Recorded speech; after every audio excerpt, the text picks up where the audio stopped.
தமிழ் சினிமாவில் பல பரிசோதனை முயற்சிகளை செய்து பல படங்களை தயாரித்து நடித்தவர் தான் கமல்ஹாசன். அப்படி அவர் செய்த பல சோதனைகள் வணிக ரீதியாக வெற்றி பெறவில்லை என்றாலுமே காலம் கடந்து அந்த படங்கள் பேசப்பட்டு தான் இருக்கு. இப்படி அவர் செய்த பரிசோதனை முயற்சிகளில் ஒன்று தான் அபூர்வ சகோதரர்கள். அந்த படத்தில் அவர் குள்ளமான தோற்றம் கொண்ட ஒருவராக நடிச்சிருப்பாரு. தொழில்நுட்ப வசதிகள் மற்றும் கம்ப்யூட்டர் கிராஃபிக்ஸ் போன்ற பல வசதிகள் உள்ள இந்த காலத்திலேயே அது மிக மிக எளிதான ஒன்று தான். ஆனால் அவர் எதுவுமே இல்லாமல் கமல் அந்த படத்தில் மிகவும் தத்ரூபமாக நடிச்சிருப்பாரு. அதில் எந்த குறையும் இல்லாத அளவுக்கு அதை சாதிச்சிருப்பார்னு சொல்லலாம்.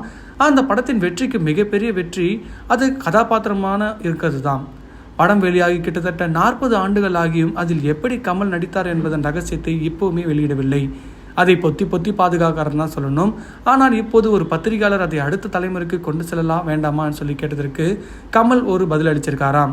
அதில் நீங்கள் சொல்வது சரியானது தான். நான் இன்னும் 1.5 மாதத்தில் அந்த படத்தில் என்னென்ன செய்து குள்ளமாக நடித்தேன் என்பதை